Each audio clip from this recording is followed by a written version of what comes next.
My ex-wife abandoned me with our newborn. Now, 5 years later, she wants back in because her boyfriend found out. Ever since I was a kid, my biggest dream was simple. I wanted to have a family of my own, one filled with love, laughter, and the kind of warmth I grew up with. More than anything, I wanted to be a father someday. I know that might sound a little old-fashioned, maybe even cliché to some, but for me, it wasn't just some passing thought, it was something deeply rooted in who I was. I was lucky. I grew up in a home where love wasn't just spoken about, it was shown in 100 little ways every single day.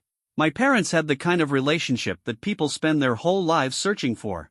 They met back in high school, and from the very start, it was clear they were meant to be together. Their love was steady, unshakable, built on trust, laughter, and a deep respect for one another. They weren't just husband and wife, they were best friends. No matter what life threw at them, they faced it as a team. Watching them made me realize what I wanted for myself. I didn't just want to get married for the sake of it, I wanted to find someone who was my equal, my partner, my best friend. Someone I could build a life with, just like my parents had. And more than anything, I wanted to be a dad. I wanted to raise kids in the same kind of home I was lucky enough to have, where they would always feel safe, valued, and loved. Because I had such a clear idea of what I was looking for, I was always careful when it came to relationships. I wasn't the type to jump into something just for the sake of dating. I knew what I wanted, and I wasn't willing to settle for anything less than a meaningful, lasting connection with someone who shared my values. Back in high school, I had a girlfriend who I truly believed could be the one. I put my heart into that relationship, doing everything I could to make it work. But sometimes, no matter how much you care, people grow in different directions. That's exactly what happened to us. We changed, we drifted apart, and eventually, we had to accept that we weren't meant to be. By the time I went to college, I wasn't actively looking for love. My plan was to focus on my studies and personal growth, figuring that if the right person came along, it would happen when it was meant to. I wasn't in a hurry, and I wasn't out searching for it. But life has a funny way of catching you off guard. And that's when Grant walked in. Grant wasn't like anyone I had ever met before. The moment she stepped into a room, people noticed her. She had this energy about her, bold, free-spirited, full of life. She didn't just live in the moment, she owned it. There was something about her that was magnetic, almost impossible to ignore. Sure, she was beautiful, but that wasn't what made her unforgettable. It was the way she made people feel like life was exciting, like anything was possible. At first, I never even considered the idea of us being anything more than friends. She seemed out of reach, like someone who belonged in a different world than mine. And honestly, I was fine with that. I enjoyed being around her, being part of the same friend group, sharing moments without any expectations. But then, out of nowhere, she called me one afternoon and said something I never saw coming. She had a crush on me and wanted to go on a date. I remember just sitting there for a moment, trying to process what I had just heard. Grant, the girl who could have had anyone she wanted, was interested in me? It was surreal. And from that moment on, everything changed. Our first date was amazing, and afterward, I felt like I was floating. One date led to another, and before I knew it, Grant was my girlfriend. In the beginning, like most relationships, everything felt perfect.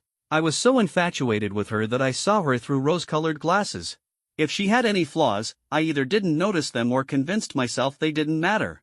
But as time went on and I got to know her on a deeper level, a few things started standing out. Not necessarily deal breakers, but little things that made me uneasy, things I couldn't ignore. One of the first red flags I noticed was how she handled disagreements. Grant had strong opinions, which wasn't a bad thing, but she took it to an extreme. If someone saw things differently than she didn't just disagree, she dismissed them entirely. She had a habit of belittling people who didn't see eye to eye with her, sometimes even calling them stupid or ignorant. Instead of engaging in healthy discussions, she would get defensive, shutting down any opposing viewpoints. It made social situations tense at times, and I could tell some of my friends were uncomfortable around her because of it. Then, there were her mood swings. Grant's emotions could flip in an instant, and when they did, they were intense. One moment, she was full of excitement, ready to take on the world. The next, she'd get frustrated or irritated over something small. There were days when she'd ask me to ditch class and go out partying with her, sometimes with people we barely even knew. And at those parties, she'd do things that left me feeling unsettled. Looking back, I don't think I wanted to admit to myself that these things bothered me. I wanted so badly for things to work that I ignored the warning signs, convincing myself they weren't as big of a deal as they really were. But deep down, I knew something wasn't right. But then, just as suddenly as her excitement would peak, everything would shift. Grant would grow quiet, withdrawn, like a completely different person. Without warning, she'd ask me to take her home, and once we got there, she would lock herself in her room for days, shutting the world out without a single explanation. These extreme emotional highs and lows left me constantly on edge, never quite knowing what to expect from one moment to the next. Her temper was another thing that became harder to ignore as time passed. At first, I had chalked up her fiery personality to passion, but as I got to know her better, I realized there was a darker side to it. Grant's anger could explode out of nowhere, shifting from calm to furious in a heartbeat. And when she got mad, it wasn't just words, her rage came fast and intense. I'd seen her punch walls, kick over trash bins, and on more than one occasion, she came dangerously close to actually hurting someone. These outbursts weren't just unsettling, they were terrifying. They made me realize that there were sides of Grant I hadn't seen when we first started dating, sides I wasn't sure I could handle. As much as I cared about her, the warning signs were becoming impossible to ignore. I found myself torn between the girl I had fallen for and the reality of who she was showing herself to be. And then came the moment that finally forced me to confront everything that had been building between us. It all started with something as simple as a movie night. A buddy of mine had invited both Grant and me to join him and his girlfriend for a movie. It seemed like a great idea, a casual double date. When I asked Grant if she wanted to come, her response caught me off guard. She immediately refused, saying she didn't like my friend's girlfriend. When I asked why, she couldn't give me any real reason, just that she didn't like her. That wasn't unusual for Grant. She had a habit of holding grudges or deciding she didn't like people without ever explaining why. I had learned not to take it too seriously. So, I told her I'd still be going and that she was welcome to join us if she changed her mind. What happened next, I never could have seen coming. About halfway through the movie, I saw Grant walk into the theater. At first, I thought maybe she had changed her mind and decided to join us after all. But before I could even react, she stormed over to where I was sitting and, right there in front of everyone, started screaming at me. She accused me of sleeping with my friend's girlfriend, claiming that was the only reason I had insisted on coming to the movie. She shouted that I clearly preferred other girls over her, that I had been sneaking around behind her back. I was completely blindsided. Her voice was loud enough to make the entire theater fall silent as everyone turned to stare. My buddy and his girlfriend, understandably shocked and offended, tried to step in and defend themselves and me. But Grant wasn't having any of it. She told them to stay out of it, insisting that this was between her and me. The situation escalated fast, and I could feel the weight of every pair of eyes in that theater on me. It was humiliating. I had no idea what to do, so I did the only thing that made sense in that moment. I got up and walked out. I didn't even finish the movie. I just left. Grant followed me all the way to my car, still yelling, still throwing accusations at me. She called me a cheater, demanded answers, refused to let it go. Up until that point, I hadn't said a single word. I had just let her vent, hoping she would eventually run out of steam so we could talk like rational adults. But then, something inside me snapped. I had had enough. For the first time, I turned to Grant and yelled back. I told her I was done. That this time, she had gone too far. That I wasn't going to stay in a relationship where I was constantly being accused, tested, and humiliated. I told her, without holding back, that I couldn't be with someone who treated me this way. And then, before I even realized what I was saying, the words came out. I can't be with an abuser like you. I hadn't planned on saying it like that, but once the words were out, I knew they were the truth. Looking back, I realized that Grant had been emotionally abusive throughout our entire relationship, and I had been making excuses for her all along. But what she had done in the theater, that was the final straw. I let her have it. I told her exactly how embarrassed and hurt I was by what she had done. I couldn't believe she would even suspect me of something so absurd, let alone publicly accuse me of it in front of an entire crowd. The fact that she didn't even trust me enough to talk to me before jumping to conclusions, it felt like a betrayal. I laid it all out, made it clear that she had no right to do what she did. As I spoke, I saw something shift in Grant. Her eyes widened, her face paled, and for the first time, I saw real fear in her expression. She started to backtrack, her voice growing softer, her words turning into apologies. She tried to take it all back, to explain herself. But it was too late. I shook my head, still feeling the heat of my frustration and disappointment. I told her to get out of my car. I wasn't driving her home. I needed space. I needed to breathe, to get away from the chaos she had just dragged me into. And that's when she broke. Grant collapsed into tears, her whole body trembling with the force of her sobs. For a moment, my anger wavered. Seeing her fall apart like that, I felt something, sympathy, maybe. This was someone I had once cared about deeply, someone I had imagined a future with. And now she was crumbling right in front of me. Through her tears, she kept apologizing, saying she didn't want to lose me. She said her brain felt like a mess, that sometimes she couldn't control her thoughts or emotions. There was a desperation in her voice that caught me off guard. Confused, I asked her what she meant. But instead of answering, she just shook her head and whispered that if she told me the truth, I would leave her. She said she had to keep her other self hidden, and that only made me more confused. I didn't know what to make of it.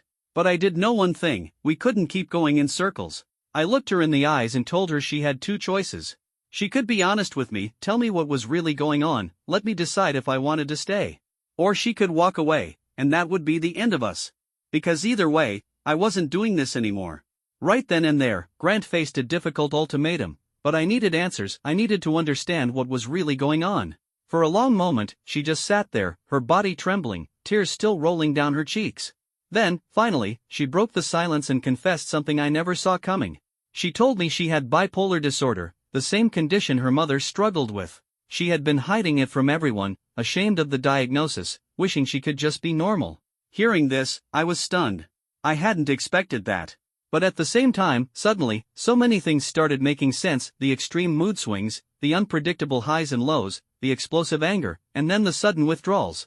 It all fit. Grant went on to explain that every time she stopped taking her medication, her thoughts became foggy, her emotions spiraled, and she started acting in ways that weren't truly her. She hated how the disorder controlled her, how it made her behave in ways she didn't understand, ways she regretted. I asked her why she would stop taking her meds if she knew they helped her. And with fresh tears streaming down her face, she admitted that she just wanted to feel like everyone else. She hated the side effects, hated the constant reminder that she needed medication just to function. Sometimes, she just wanted to be free of it all, to live without feeling like she was broken. Hearing her say that, I felt my heart twist. For the first time, I truly saw how much she was struggling, how much pain she had been carrying in silence. There was something deeply heartbreaking about the way she looked at me, as if she was terrified that now that I knew the truth, I would walk away. And the truth was, I didn't know what to do. On one hand, I finally understood that a lot of her actions weren't entirely within her control, that she had been battling something bigger than either of us. But on the other hand, that didn't erase the pain her behavior had caused me. Being on the receiving end of her outbursts, her unpredictable emotions, the constant ups and downs, it had taken a toll on me. And I wasn't sure if I had it in me to handle this for the long haul. Loving someone with bipolar disorder required patience, understanding, and commitment. And at that point in my life, I wasn't sure if I was ready for that kind of responsibility. But despite everything, I knew one thing: I loved Grant.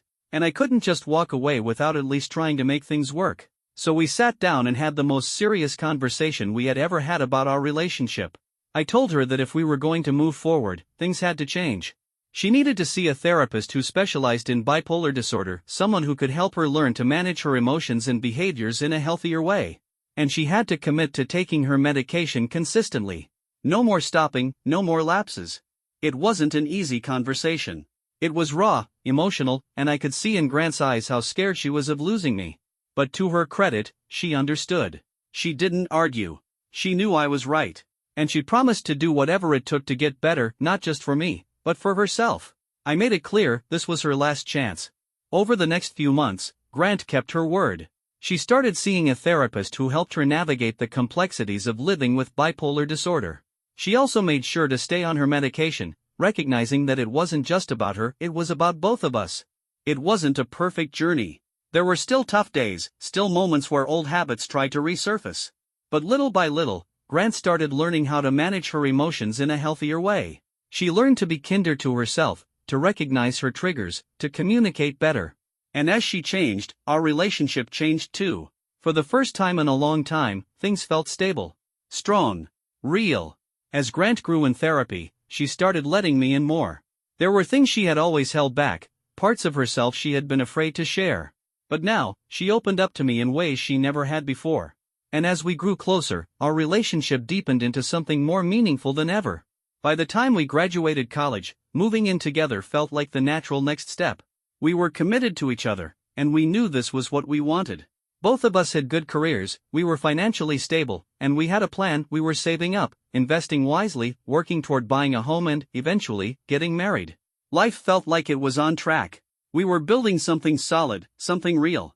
And then, one day, Grant found out she was pregnant. the news hit me like a shockwave. I hadn't been thinking about fatherhood just yet, but after the initial surprise wore off, I realized I was okay with it. We had the money. We had the stability. More than that, I liked the idea of starting a family with Grant. It felt like the next step in our journey together. But Grant didn't feel the same way. She was devastated. Conflicted. One night, she broke down completely, sobbing as she told me she wanted to terminate the pregnancy. Hearing that hurt. I had already started picturing our future with a child, imagining what it would be like to be a father. But at the same time, I knew this wasn't just about me. No matter how much it hurt, I had to respect that this was her body, her decision. So I swallowed my disappointment and told her I would support her, no matter what she chose. We scheduled an appointment at the clinic, and I did my best to be there for her, even though I was struggling inside. But then, on the day of the appointment, Grant changed her mind. At the last minute, she broke down again. She told me she couldn't go through with it. The thought of ending the pregnancy was too much for her to bear. I held her as she cried, trying my best to reassure her. I told her that if she wanted to keep the baby, I would be right there with her every step of the way. That I would be an equal partner, not just in parenting, but in everything. That she wouldn't have to do this alone. And in the end, she decided to have the baby. But Grant's pregnancy was anything but easy. She was overwhelmed with anxiety, constantly worried that something would go wrong. She was terrified that her bipolar disorder would somehow hurt our baby. That fear was why she made a decision that would change everything. She stopped taking her medication. She believed it would harm the baby, and no matter how much I tried to convince her otherwise, she refused to risk it. As a result, her mood swings became more intense than ever. The progress she had made over the past year began to slip away. And I started to wonder if, despite everything we had built together, we were about to fall apart. Grant's anger flared up more often than not, and living with her during that time became incredibly difficult. It felt like we had been thrown right back to where we started, as if all the progress she had made in therapy had unraveled. The mood swings, the sharp words, the unpredictable emotions, I was walking on eggshells every day. But I had made a promise to her. I had told her I wouldn't leave, no matter how hard things got, and I was determined to keep my word. Then, around the 4th month of her pregnancy, Grant confided in me about something that had been haunting her nightmares. She told me she kept dreaming that I would abandon her, that I'd leave her to raise our baby alone. Since we weren't married, she feared that one day I'd decide I didn't want this life anymore and just walk away. Hearing this broke my heart because nothing could have been further from the truth. I had never even considered leaving her. I wanted to put her fears to rest. So, without hesitation, I went out and bought a ring. That very week, I got down on one knee and proposed to Grant, letting her know, without a shadow of a doubt, that I was all in. That I wasn't going anywhere. We didn't waste any time planning a long engagement. Our wedding happened quickly, but it was beautiful. A small, intimate ceremony with both of our families there, celebrating with us. I remember looking at Grant that day, hoping that this step would bring her a sense of security, that she'd finally feel safe in what we were building together. And then, a few months later, Georgia was born. I was right there in the delivery room, holding Grant's hand as our daughter came into the world. The moment the nurse placed Georgia in my arms, I felt a kind of love I had never known before. She was so tiny, so perfect, her little fingers, her delicate legs, her soft breaths against my chest. I couldn't hold back my tears. In that moment, everything in my life shifted. It wasn't just about Grant and me anymore, it was about our family. About this precious little girl who depended on us completely. I was ready for this. I was committed. I was all in.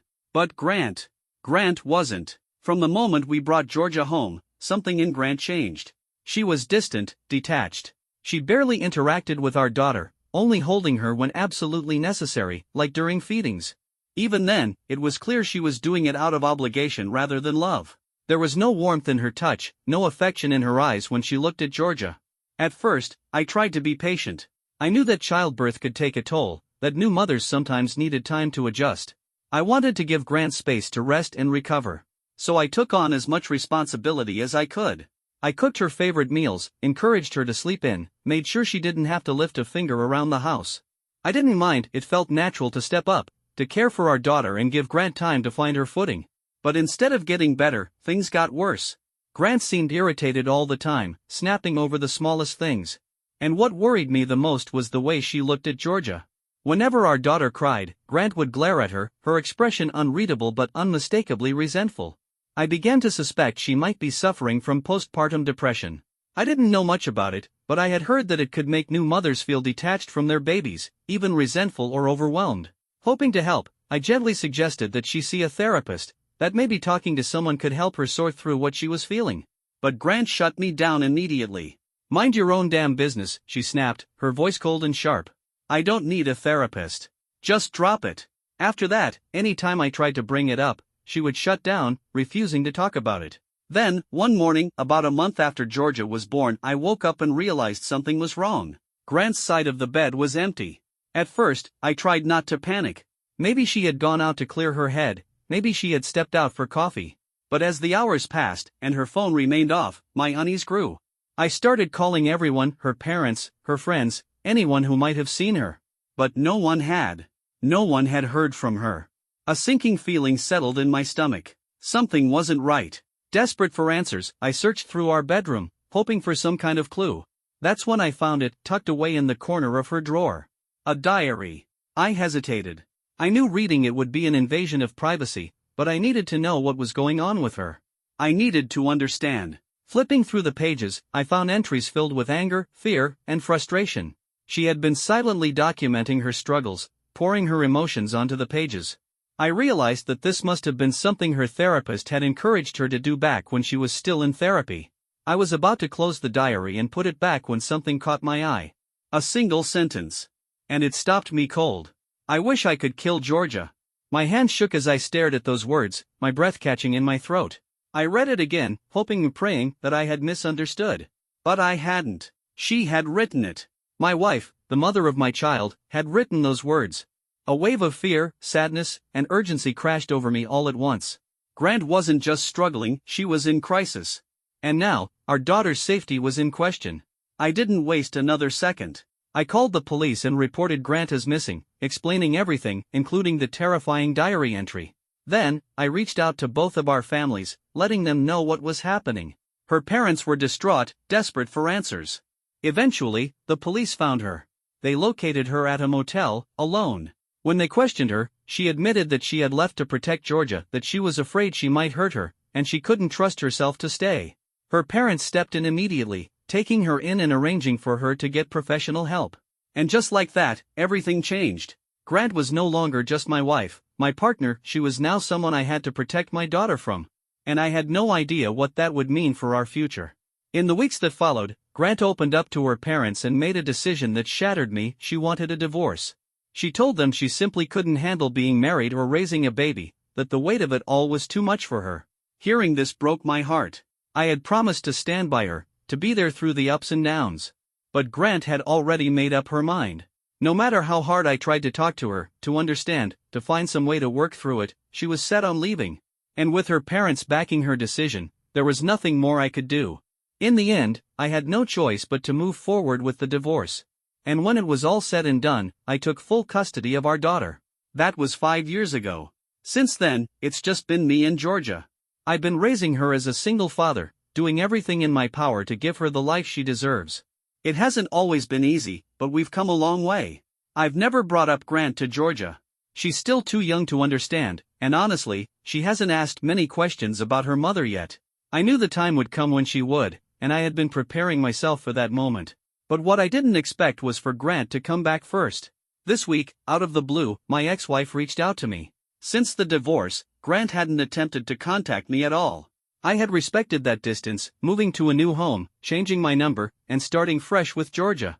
That's why I was completely caught off guard when she suddenly called. To sum it up, Grant told me she was in a much better place now and that she was ready to meet our daughter.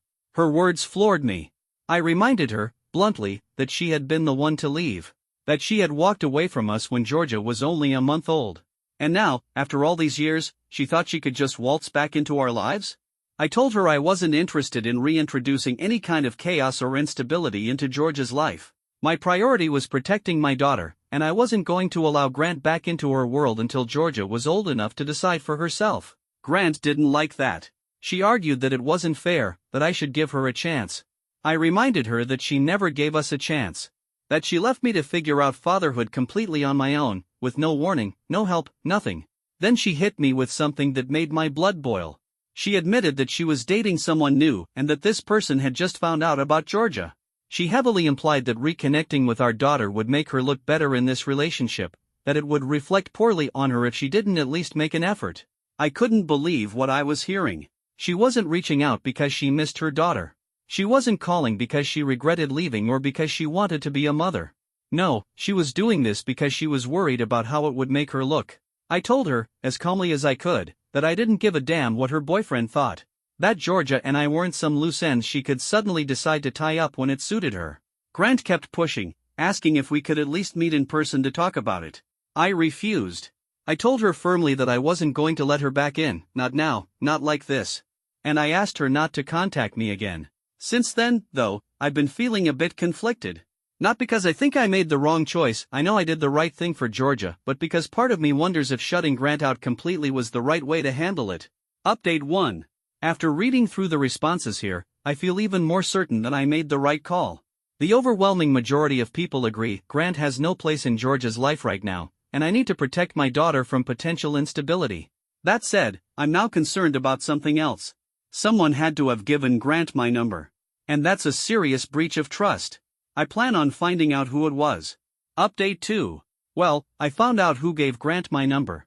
It was my own mother. When I confronted her about it, she admitted it immediately. She told me she had stayed in contact with Grant over the years and had always believed that she and I were meant to be together. She thought giving Grant my number might lead to some kind of reconciliation between us. I was furious.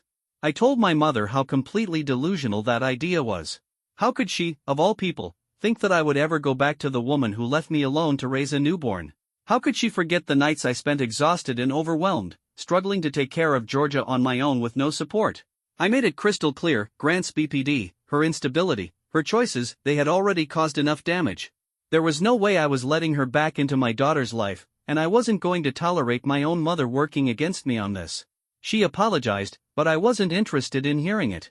I told her point blank that if she ever gave Grant any more of our information, if she ever went behind my back again, I would cut her off. And that meant cutting her out of Georgia's life as well. She finally seemed to understand how serious I was. My father, who had been listening to the whole conversation, was just as upset as I was. He backed me completely, making it clear to my mother that she had crossed a major line. Update 3. For everyone asking, yes, Georgia and I are doing okay. Grant tried to reach out a few more times after our last conversation, but I didn't answer. I didn't listen to her voicemails. I've since blocked her number entirely. My focus now is exactly where it should be, on my daughter, on the life we've built together, on the stability and peace that we've worked so hard to maintain. And I refuse to let anything, or anyone, jeopardize that.